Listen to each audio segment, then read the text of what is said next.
Hello students, good morning. मैं आपकी science teacher Shweta ma'am. बच्चों, क्लास 10th का हमारा चैप्टर चल रहा है, chapter 7 how do organism reproduce, और उसमें आज हम पढ़ने जा रहे हैं रीजनरेशन के बारे में। देखिए, पीछे का हमारा टॉपिक हो चुका है ना, हम धीरे धीरे एनसीईआरटी के अकॉर्डिंग आगे बढ़ रहे हैं। तो आज का टॉपिक क्या है? रीजनरेशन।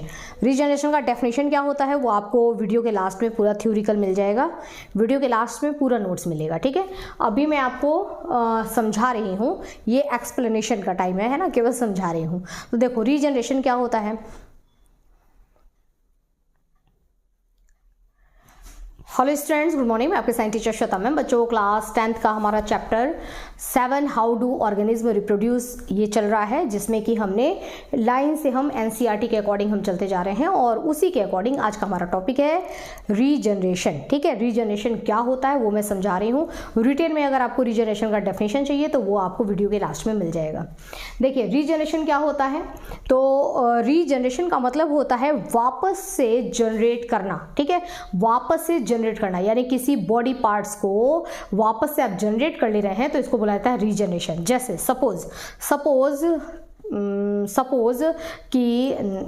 सपोज कि मान लो कि मेरा मान लो नहीं भाई, पूरे हाथ क्यों, सपोज मान लो ये मेरा फिंगर यहाँ से हट गया, ठीक है, यहाँ से किसी वजह से ये कट के निकल गया, है ना। तो क्या मैं क्या वापस से अपना फिंगर को वापस से जनरेट कर सकती हूँ क्या? वापस से नया बना सकती हूँ क्या? नहीं। आपने बहुत सारे ऐसे केसेस देखे होंगे, किसी का हाथ कट जाता है बचपन में, या कुछ ऐसा हो जाता है, एक्सीडेंटल कुछ अगर छोटी मोटी इस तरीके से चीज़ें हो जाती हैं, छोटी तो नहीं है, बड़ी ही है, ठीक है। लेकिन अगर कुछ ऐसा हो जाता है, किसी का अंगूठा कट जाता है, तो ये वापस से जनरेट नहीं हो पाता है। लेकिन बहुत सारे ऐसे आपको ऑर्गेनिज्म मिलेंगे जो कि वापस से जनरेट कर पाते हैं अपने बॉडी पार्ट्स को, तो इसी को बोला जाता है रीजनरेशन। देखो, गॉड के द्वारा जो भी हमको बॉडी पार्ट्स मिलता है ना, वो उसकी बहुत वैल्यू होती है। और अपने को लगता है कि अच्छा ये 5 उंगलियां हैं, चलो 5 में से 1 उंगली चली जाएगी तो क्या इससे परेशानी होगी। बट गॉड ने अगर दिया है ना जो चीज़, जैसे एक फिंगर ये है, तो इसका भी एक बहुत बड़ा महत्व होता है। और इसके बिना अनकंफर्ट, मतलब लाइफ को थोड़ी परेशानी के साथ हमको झेलना पड़ जाता है, थोड़ी परेशानी के साथ, मतलब लाइफ में सफ़र करना पड़ जाता है। तो गॉड के द्वारा दिया गया जो शरीर है ना, उसमें हर एक पार्ट बहुत ही ज़्यादा बहुमूल्य है। तो इसलिए हम ये नहीं कह सकते, जैसे एग्जाम्पल में मैंने बोल तो दिया लेकिन गलत है ना, नहीं बोल सकते ये चीज़ कि हो जाता है, जो एक्सीडेंटल हो जाता है देख करके बहुत तकलीफ होता है कि देखो मतलब क्या सही सलामत इंसान और बॉडी पार्ट्स अगर कोई परेशानी हो जाए तो बहुत तकलीफ होता है देख करके। तो ये चीज़ खैर अपने इमोशन को मैं साइड में करती हूँ, टॉपिक पर आते हैं। तो रीजनरेशन है ना, तो यही है, कुछ एनिमल्स ऐसे हैं जो कि रीजनरेट कर लेते हैं। जैसे कि एग्जाम्पल में हम ले लेते हैं प्लेनेरिया, है ना, प्लेनेरिया है, हाइड्रा है, और कुछ हम ऐसे एग्जाम्पल लेते हैं जिसको आप जानते हैं। प्लेनेरिया को आपने देखा नहीं है, हाइड्रा को आपने देखा नहीं है, बट कुछ ऐसे एग्जाम्पल्स हैं जिनको आपने देखा है, जैसे लिजार्ड, है ना। आपने लिजार्ड मतलब छिपकली, ठीक है, छिपकली को आपने देखा है। छिपकली क्या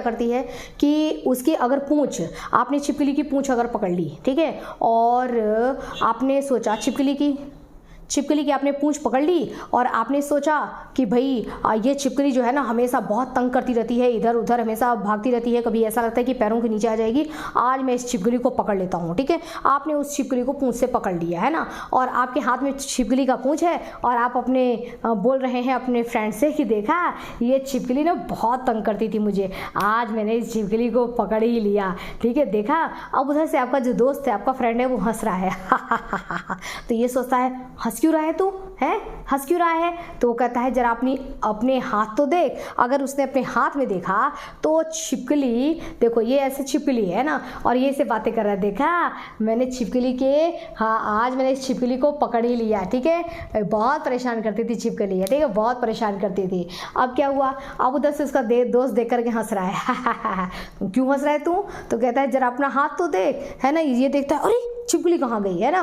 तो छिपकली गायब, और छिपकली ने क्या किया, बोला छिपकली भी हंस रही थी, पूंछ पकड़ लिया है ना, तो है पकड़ा रहे, ले जा इस पूंछ को, है ना, जा चटनी बना के खा, ठीक है। वो पूंछ उसके हाथ में ही रह जाता है, और छिपकली जो है वो गायब, ठीक है। अब इस इंसान के हाथ में क्या रह गया, केवल पूंछ रह गया। तो छिपकली को ये बात बहुत अच्छी तरीके से पता है लिजार्ड को कि कोई नहीं, है ना, मैं अपने आप को बचा लूँ इस इंसान से, और पूंछ को तू ले जा, ठीक है, पूंछ तो मैं वापस वापस से फिर से बना लूँगी, ठीक है, क्योंकि छिपकली के पास रीजनरेशन की कैपेसिटी होती है ना, हमारे पास नहीं है। हमारे भी बॉडी में बहुत जगह पे है, जैसे स्किन वगैरह कट जाती है, जल जाती है, आप देखते हैं ना कि वापस से वो सही हो जाता है, ठीक है। लेकिन अगर कोई इस तरीके से हाथ कट जाए, फिंगर कट जाए, तो वो बॉडी पार्ट जो है वापस से जनरेट नहीं हो पाता है, वो रीजनरेशन की हमारे अंदर क्षमता नहीं है, ठीक है।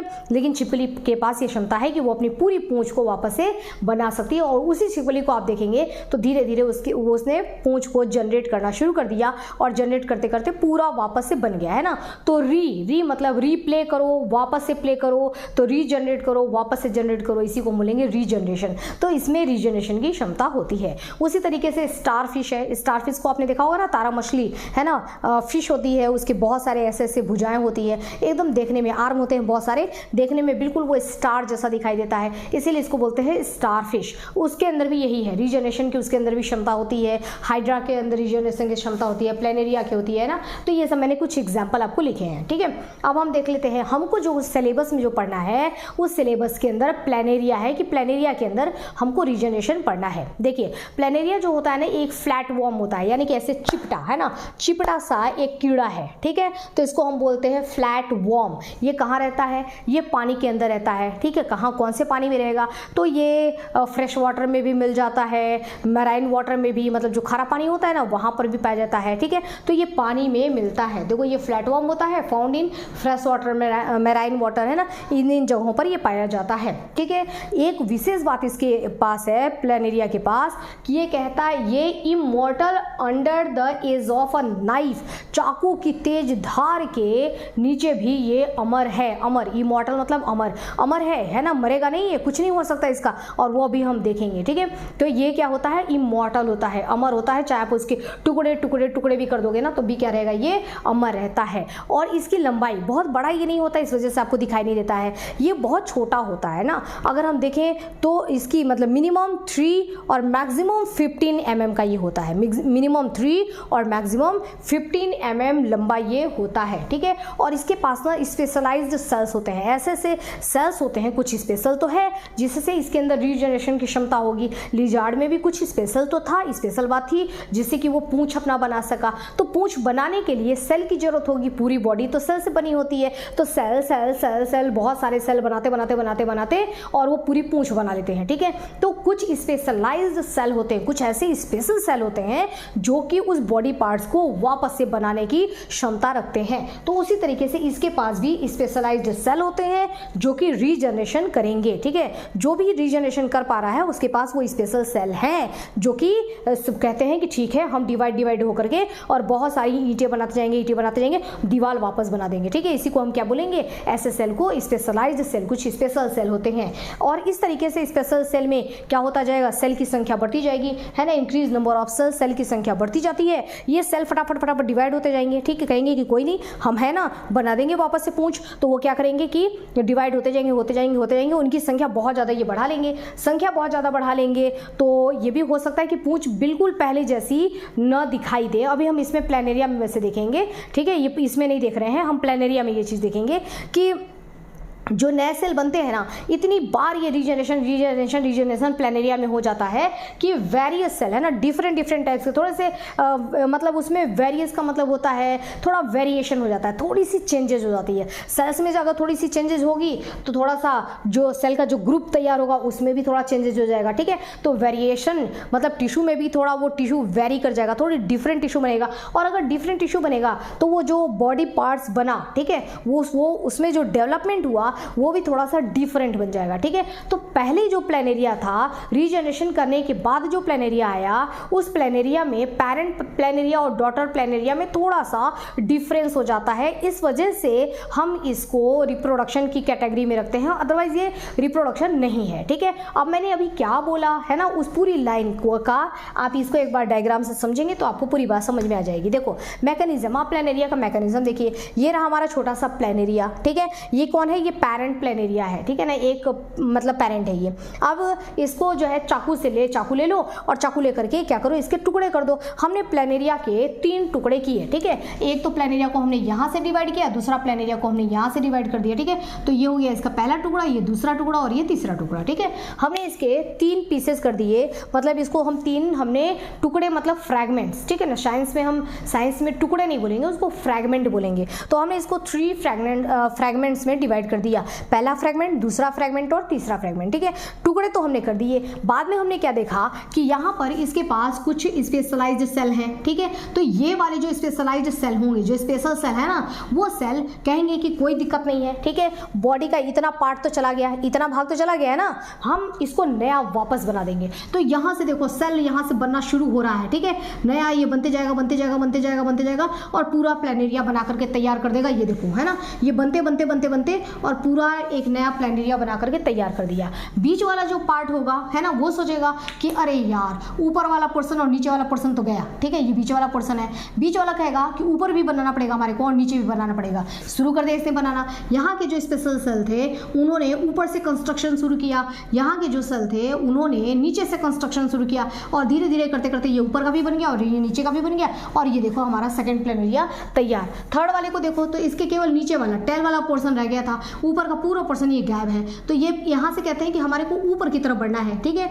तो इनके यहाँ पर जो स्पेशल सेल थे वो ऊपर की तरफ बढ़ना शुरू किए और देखो ये यहाँ पर नया तीसरा प्लेनेरिया तैयार हो गया है, ठीक है। अब देखो जब ये नए सेल बनते हैं तो ये वाला जो सेल था, ठीक है, मतलब ये जो पेरेंट था, ये पेरेंट और इनको देखो है ना, ये है, तो ये तो पेरेंट है। पेरेंट मतलब अभिभावक, मतलब माता पिता, ठीक है। माता पिता में से माता ले लो या पिता ले लो, ठीक है। तो ये है पेरेंट। और पेरेंट और डॉटर को अगर आप कंपेरिजन करवाएंगे ना तो यहाँ ये वाला पोर्शन थोड़ा सा डिफरेंट तो हो जाता है, बिल्कुल सेम टू सेम नहीं बनता, हल्का सा डिफरेंस हो जाता है, हल्का सा वेरिएशन आ जाता है। लेकिन ये वेरिएशन इतना छोटा होता है कि आपको समझ में नहीं आएगा, ठीक है। देखने में लगेगा बिल्कुल एक जैसा है लेकिन छोटा सा वेरिएशन हो जाता है। तो यहाँ से इसमें थोड़ा सा चेंजेस हुआ, इसके में और इसके में थोड़ा सा चेंजेस हुआ, ऊपर का नीचे का जब पार्ट बन रहा था, और फिर यहाँ पर थोड़ा सा चेंजेस हुआ। ये अभी इनमें बहुत छोटा छोटा चेंजेस दिखाई दिया है, लेकिन आगे ये भी तो यही करेंगे। इनके भी जब टुकड़े होंगे, ठीक है, वो टुकड़े फिर से अपने पूरे पार्ट को बनाएंगे, फिर उनके भी टुकड़े होंगे, वो भी पूरे पार्ट को बनाएंगे।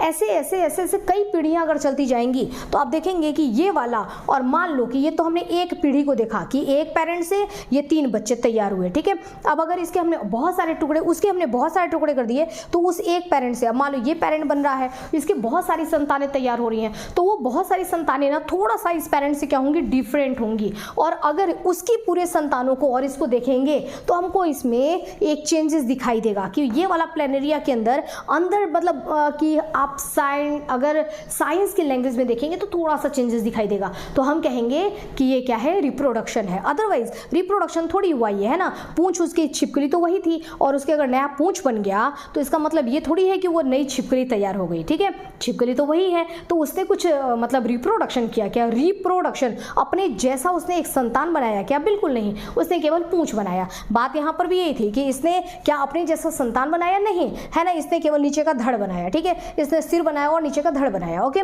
लेकिन यहाँ पर एक दूसरी बात भी है, इसको रिप्रोडक्शन में हम इसको रीजनरेशन तो ये कर रहा है, लेकिन इसको रिप्रोडक्शन में क्यों रखा गया है, क्योंकि चाकू से अगर आप इसके टुकड़े टुकड़े कर देंगे तो एक तरीके से ये खत्म भी तो हो गया ना, मर गया। अगर ये मर गया लेकिन फिर भी ये बचा हुआ है, ठीक है, तो एक तरीके से तो मरे हुए को आपने जिंदा कर दिया ना, मरा हुआ जिंदा हो गया। तो ये कह सकते हैं ना कि एक ने 3 को जन्म दे दिया, एक ने 3 को जन्म दे दिया, तो ये इसलिए इसको हम रिप्रोडक्शन, और वेरिएशन भी हुआ।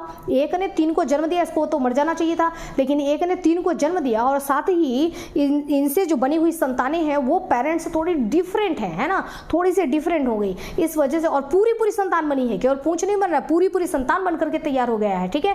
तो एक से पूरा 3 संतानें बन के तैयार हो गई हैं, तो इसलिए हम इसको रिप्रोडक्शन की कैटेगरी में रखते हैं, ठीक है।